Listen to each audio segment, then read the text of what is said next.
Get Involved Referee is brought to you by Pressbox PR. Pressbox PR puts your brand on the map.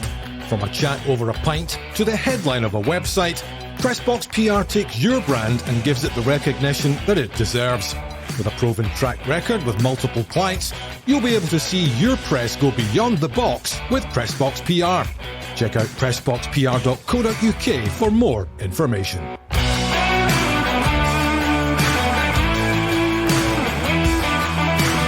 Hello and welcome to Get Involved Referee Podcast with me, your host D-Mac, and as always in the hot seat we have ex-Grade 1 official Steve Conroy and Des Roach, who are also known as the Jack and Victor of the refereeing world. Gents, how are you? Fine.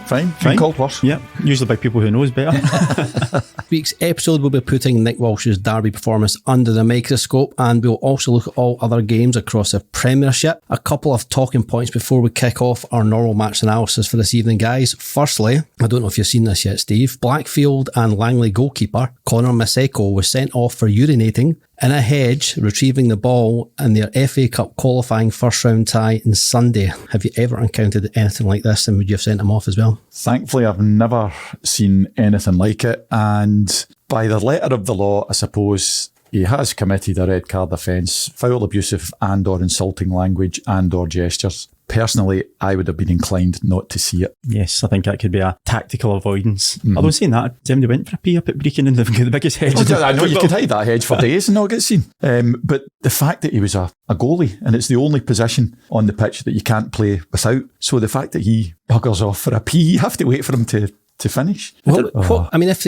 again, let's say he's got a medical condition, we don't know his medical history, but if he does, or if he just really did need to go to the toilet, can you stop game to allow a player to go for a pee? I'm 55. Prostates catch up with you. If you are taken that all of a sudden you need to have a pee, you need to pee. Yeah. Again, I'd have been inclined not to see it. I think if he made the request to you and said, look, I'm not feeling well, or been a bit cleverer about it, and you say, there has to be a goalkeeper, would you just suspend play for a couple of moments to allow him to...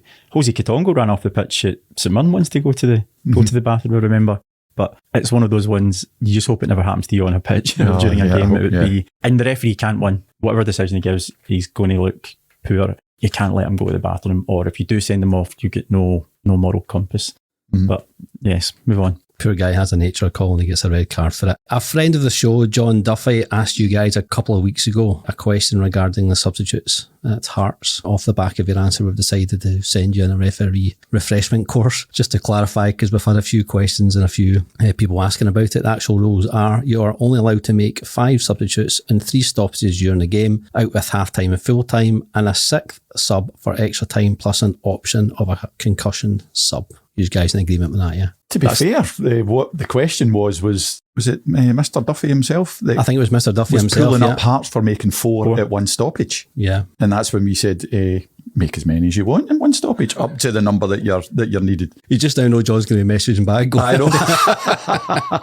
John, please don't message back regarding this. Anything else, send us a message, but just to be fair, the wording that you've just said, no, I couldn't have rhymed that off to you. No, but obviously if it's within the laws, then that's what must be followed. So if Hearts were pushing me, but you certainly can't have any influence in the number of substitutes they make when they substitute, and that's the manager's position. Okay, let's not beat around the bush anymore, or the hedges, so to speak. Celtic versus Rangers, 6 yellow cards, 3 for Celtic, 3 for Rangers, no reds, no penalties. Before we jump into this, for the listeners who have never refereed a game at your level, how much pressure and nerves do you feel going into a top flight game like that? That particular game, you will never, and it's doing it again, the hair still stand up on the back of your hand, you will never experience anything like that until you're there. It's spectacular, the amount of pressure that you feel. It's spectacular how excited you are as well, but you will never, it's impossible to explain to you quite what it's like. And even though you're mic'd up for the duration of the game, you hear not a thing. You can't hear, it's so loud, and it's so loud constantly, you can't hear it. And the fact that you're leading both teams out when you, and there's a phrase, it's maybe an old cliche, a wall of noise, absolutely is. It's spectacular. You just can't put it into words. How did you handle your nerves, Des, before these games? I was pretty fine before games.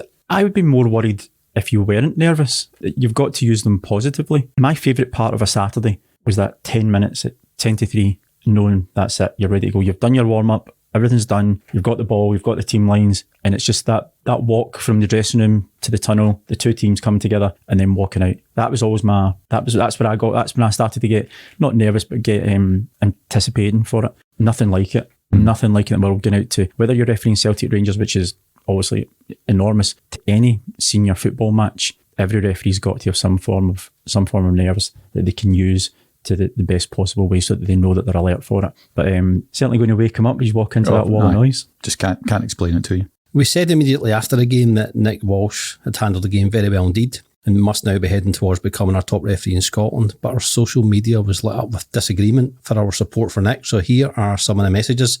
Mask McGregor said on Twitter, quite a few incidents to discuss. I'm sure Goldson elbow, Goldson assault on Maeda, Abada penalty appeal and Lundstrom walking off the park without a booking. How many of these do you think he got right? Joe Hurdler, Abada trip Stonewall penalty in any league, Goldson elbow Jota in the face, professional foul high tackle from behind stays on the park, didn't affect the result but the ref bottled it. Lubo 25 said, how Longstrong avoided a card is a joke. What does he need to do to get a booking? Understand him missing Goldson's sly elbow is hard to see, but Goldson wiping out Maeda was a straight red. No major game changers, but inconsistency in what merited the booking today. Weak. Celtic Underground also said, watching the game back, Walsh had a poor game as ref, avoided a number of yellow cards for Rangers players. Goldson could also have seen a red for the elbow in the face to Jota. So let's get into it, guys. Abada picks up the ball outside the penalty box, makes his run into the box. Ryan Kent comes in the wrong side of Abada, and just as Abada's about to kick the ball, Kent makes a stretch for it, and Abada kicks Kent's leg,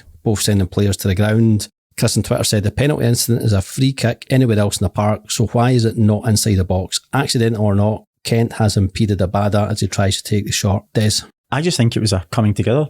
Players tangled up. Both are extremely quick on the ground. Abada's moving at pace. I don't think Kent has deliberately tried to trip him up. They just became brought. It's a contact sport. People are going to come together. For me, I'm quite comfortable that is not a penalty kick. It's just tangled. I agree totally. It wasn't a penalty. And if that happens on the halfway line, I'm not giving a foul. It's amazing, but both players have got to be somewhere. So what they wanted to just to let him wander into the box unimpeded and just have a free kick at it. Utter nonsense. It wasn't a penalty, nowhere near a penalty. You've got to be somewhere. And as you said, Des, it's a contact sport. People are going to be bumping and banging into each other the whole time. There wasn't a great outcrying for a penalty either. Nobody was really, it was just accepted. Yeah, falling down, okay. Yeah, get up and get on with it. Excellent. So Nick Walsh, first major call, got it absolutely spot on. Bang on. Yep. Jota goal was offside. A few Rangers fans were claiming that Jota was offside for Celtic's second goal. Clearly wasn't offside, Steve, was it? No. No decision to be made. No, nothing. I think Tavernier's playing him on anyway, isn't he? Yeah, yes. I think we did post a picture on Instagram, which a few Rangers fans didn't like, but I think because we posted a picture, or I'll take responsibility, guys, I posted a picture where you clearly couldn't see the ball being played, but, believe me, the ball was played just at that moment It's in time. not even a point for discussion. And now that we've said it's not a point for discussion, one discussion piece, we've said it before, even despite the fact that the lino called it, you saw the way the grass was cut. Yeah. And that's another demarcation that you could tell that Tavernier was playing him on. Yeah.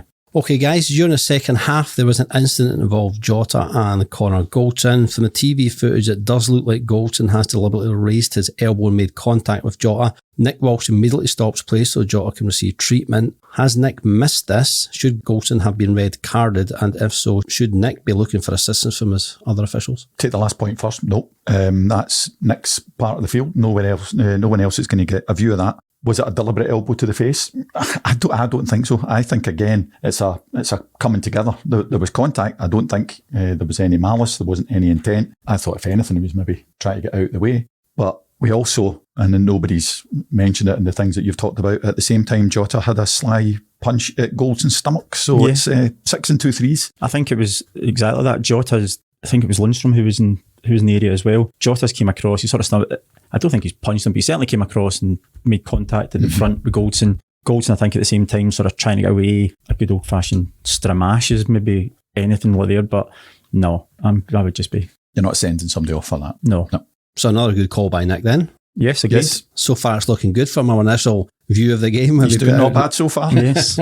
Okay, John O'Connor on Instagram messaged us regarding this incident. He said, I understand that John Longstrong's red card against Hibs was rescinded, but what are your views on Connor Goldston challenge in the second half on Maeda? I feel it was a potential red card due to the height of the contact. The fact the ball was nowhere near Goldston and it was around the halfway line could potentially be denying a clear goal scoring opportunity. We call these sort of fouls taking one for the team, Des, but surely there's a bit of a dangerous play around about that. If Maeda's at full speed, he's running forward, there's no intention whatsoever to get the ball, you're literally taking one for the team.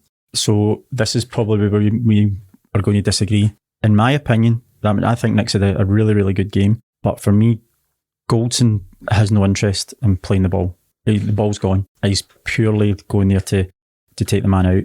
For me, I know we've said about severity of red cards and coming down and there's going to be a bit of crossover. I think if he had got a red card there, I certainly wouldn't be complaining. And I think, and again, it probably may or shouldn't come into it, the Lundstrom incident a couple of weeks prior where the red card was downgraded to a yellow. Would you think that's maybe come into Nick's thinking at that moment in time? It's not a denying an obvious goal scoring opportunity. That's certainly not. There was two defenders still to compete against. It was far enough away from goal that there was still a lot of work to be done. If I'm pushed on it, I think it could have been a red card. And I take no pleasure in saying that. I think it could have been a red card because I think Nick had a fantastic game, but just purely for the fact that Goldston wasn't interested in the ball and the distance that he was away from him. He's one intent. He's not going any further. Steve?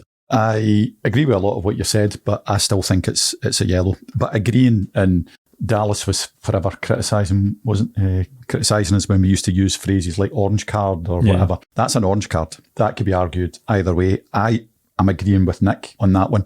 To be a red card, it needs to be serious foul play or violent conduct. I don't think it was either. He certainly had no intention of letting him pass. There was no way he was getting away with the ball. So could there be a separate red card and incident for that? Possibly. Whether you call it a professional foul, cynical foul, taking one for the team, whatever. Maybe that's something that could be looked at because, he had one thought in his mind and that was to make sure that he was coming down. I still don't think it was violent. I still don't think it was serious foul play. And there's nowhere specific in the laws of the game that says if you trip somebody from the knee, between the knee and the thigh, that specifically counts as a red card. I think that was just the most convenient place on Maeda's person that Goldston got to. So, I'm happy to go with a yellow, can see where the argument is for a red. And morally, should it be a red card? Aye, probably. Has it been possible for any referee in any sport to keep both sets of players and fans happy? But Nick had a great game on Saturday. And apart from maybe a couple of missed things that we're talking about just now, is he proven to be our best referee in Scotland? For me, without question, he's our number one official currently operating. And I think the fact that he's had the Old Firm game in the weekend, he's come through it relatively unscathed, actually probably enhanced his reputation. I would say that he's quite clearly our number one official. I agree with that, Steve, yeah. Aye, every word. Excellent. Well, that's it. That was nice and simple with the Celtic Rangers game. No doubt we'll upset a few people with comments, but hey ho, you've got the professionals' views there, guys. Let's move on to the rest of the SPFL action. St Johnstone 3, St Mirren 0. I think the biggest talking point from the game is the fact that St Mirren defenders clearly left their defending skills back in Paisley. Poor defending by St Mirren gifted St Johnstone their first two goals, but the third goal for the Perth team came from the penalty spot. McClellan, who had just come on, fresh pair of legs advantage. Marcus Fraser struggling to match with his pace, eventually bringing down McClellan. Easy decision for Colin Stevens, Des? Yeah. Well, it's not an easy decision. Every decision that you make on a football pitch is difficult because you are having an impact on the game. So it was the correct decision that Colin had. You could see he was always in communication with his assistant referee, which is the correct thing to do. Play had changed very, very quickly. For Marcus Fraser, it's a caution. He's made a genuine attempt to play the ball. It's a penalty. It's a yellow card. Yeah, I'm quite happy with that. Should that not be a red card? I don't think it's not always a red. I mean, they've taken away the double jeopardy, haven't they? That's removed. So if he was going straight through and goal and Marcus Fraser just wipes him out, then it's a red card because he's, like we just spoke about earlier, about goals and having an opportunity and wanting to play the ball. Fraser's wanted to play the ball. It just so happens that he couldn't get it. He's made a genuine attempt to play it. He's brought the boy down. Penalty kick correctly awarded, but a yellow card for a sanction. Can't remember the exact wording, but it's along those lines. If you take the guy out and you've got no intention of doing anything other than taking him out, that's a straight red. But if you just get done while making a a decent attempt to get the ball, then no, you don't get sent off. Livingston versus Hearts. Willie Collum took charge of this game a couple of weeks after being heavily criticised for his performance at Easter Road. Watching back at the highlights when Livingston score, everyone watching, especially the Hearts player, thought it was offside, but what a phenomenal call by the linesman, because it was clearly on, Steve. Oh, spectacular. And I hope he is very proud of himself. That was an absolutely brilliant call. And at least there was one person on the pitch that was match aware at that point. Yeah. Fantastic call. Because even when I seen the highlights, straight away I go, that's offside. That's 100% offside. And I actually had to watch back a couple of times to see that it wasn't, and it was just a fantastic call. I'd imagine that makes Willie Collum's job a hell of a lot easier, Des, having a linesman pulling decisions like that. The comment that I made in my notes when I was watching it, again, like you, first thought, oh, that could be interesting. But the assistant referee at the far side, the comment I was game alert, and he was focused, and that's exactly what you want. If you're a referee, you want to know that you can trust the guys that are at the side of the pitch to give you the correct calls. There's nothing worse than getting a couple of dubious ones there. You then having to second guess, thinking, well, I know I need to be here positionally, but I don't trust that guy over there, so I need to be somewhere else. No, that those kind of calls builds confidence, and certainly Willie had a very good assistant referee on his game that on Saturday. Managerless Dundee United made the trip to Motherwell. It was an absolute thrilling game at Fir Park, and I'm astonished it finished goalless. Motherwell had the best chance of the game when Craig Napier pointed the penalty spot, but Kevin Van Veen made it easier for Dundee United goalkeeper. But should have been a penalty. As the ball comes into the box, I think Ryan Edwards jumps in to block the cross, but the ball looks like it hits his arm. I thought his arms were close to his body rather than, flinging himself up. I don't think your arms can be right down by your side when it's in the air. But it was a difficult one for Craig Napier. But was it the correct call, Steve? I think on this occasion, I don't think it was a penalty. I can see why he gave it, and how long have we banged on about the wording and all the rest of it in handballs. I wish it would just go back to the old days where you decided that you thought it was deliberate or not. And if it was deliberate or not, you're not given a penalty for that, not any day of the week. In that instance, although you could see that Edwards was jumping up, he was turning round, and his arm, you can't jump with your arms down by your side. That's not natural. So his arms have got to be up. I don't think that they were hugely extended. I don't think he was making himself particularly big. No. But I can see exactly why Craig gave it. I don't agree with it, but I think he's, not just him, but any ref is put in a terrible position with the way the wording is just now. Yeah, I think if there is a change in the amendment to handball, I think the only thing that should be considered as deliberate. Where are you trying to make contact with that ball to stop it going where it was meant to go? Now, for me, I said no. I didn't think it was a penalty. Even though he was jumping, his hands were still very close to his body. So he's not overtly trying to make himself bigger. He's trying to do everything he can. And I've mentioned it numerous times, the proximity that the ball is played against him from as well. It's only a few yards. No, unfortunately, I don't think that was a penalty. And I'm quite glad that the goalkeeper saved it, to be honest. Yeah, same. Okay, guys, Ross County versus Aberdeen. A nice wee trip across the Dingwall for Jim Goodman's Aberdeen. 2 late goals in the game made an exciting finish for any football fan. But there's only one thing I want to talk about, and that was a challenge by Leighton Clarkson on Ross County player Callum Johnson. That was as bad as a challenge as you'll ever see, Des. It should have been met with a red card from Kevin Clancy, but it wasn't. Unfortunately, I'm having to agree with you. I think that challenge, it was only 2 weeks ago that the Ross County players were sanctioned at the same pitch. Probably roughly about the same area of the park Pretty as much well. The same position, yeah. Yeah, I think the challenge from Leighton Clarkson, I don't know enough about the guy.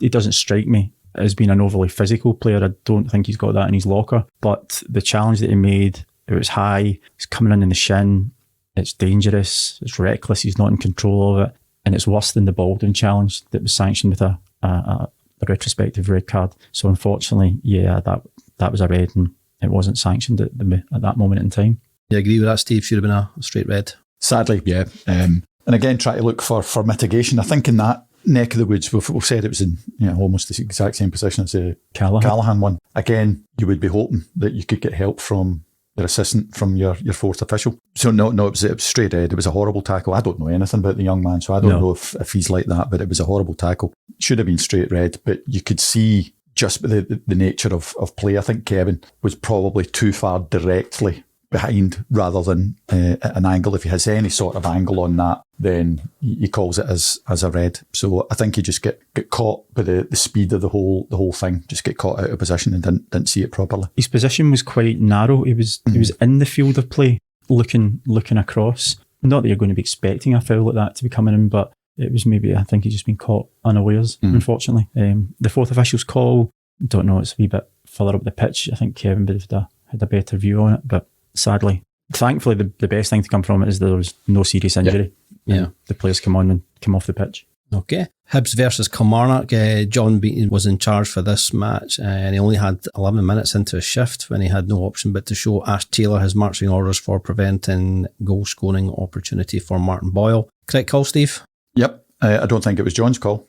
I think it was the Lino, but they called it. They called it right. They called the positioning right. They called the sanction right. So, all in all, good team effort. Is that not a similar style of challenge to Marcus Fraser? No, because I think the way that Boyle has come across him, Boyle's going to go on and have a straight opportunity to be shooting at goal. I think that Taylor was struggling to keep up with him. We all know Boyle's electric. No, I think Taylor, in that instance, Marcus Fraser's made a genuine attempt to play the ball. Ash Taylor, I don't think, had an attempt to play the ball and has taken Boyle clean out. The bit I was most surprised was that Ash Taylor actually looked surprised that he got a red card for it. He was shocked. Well, he must have been the only person there, because as soon as I seen it, I thought, no. Everybody else was expecting it. Yeah. And just as we said, it's different in that he had no intention other than doing Boyle. Yeah. There could have been a potential red card when it looked like Ryan Porteous, our friend of the show, there's not a week goes by we don't mention poor Ryan, elbowed Kyle Lafferty, but John Beaton clearly seen the two players involved and decided to keep his cool and hand out a yellow to each of them. I don't know what they were both yellow carded for, maybe one for diving and the other for elbowing the diving player. I'm not entirely sure, but there was nothing really in that, guys, was there? No, nothing. Pantomime villains. Aye. We should probably try and get Ryan in. He's probably mentioned more than you and I and Lindsay. So Ryan, if you want to come on board, give us a call. Yeah. No, nothing in it. No. Okay, guys, it's come to that time in the show again where we have to pick our referee of the week. Des, who's your referee of the week? Who stood out performance that just makes you want to go, wow? Not many things make me go, wow. There can only be one destination for me this week. It's got to be Nick Walsh. Do you agree with that, Steve? Yep. You're nodding in agreement? Yeah? 100%. Yep. Yeah. Absolutely. He had a fantastic game. I don't think social media Celtic fans will be too happy with us, but do you know what? I would probably tend to agree with these guys. I thought he done fantastic during the game. And yes, in that atmosphere and the pace of the game, I thought he had a brilliant game myself. So Agreed. Yep. Referee of the week, Nick Walsh. Well done. Excellent. Listen, guys, thank you very much. Celtic and Rangers kick off their Champions League campaigns this week, and as always, we want to hear any questions you have regarding refereeing. If you want to get involved, send us your questions, your voice notes. We're more than happy to get them from you. You can find us on Instagram, Twitter and Facebook. Until next week, thanks for listening. Thank you, Steve and Des, for your insight. Cheers. No problem.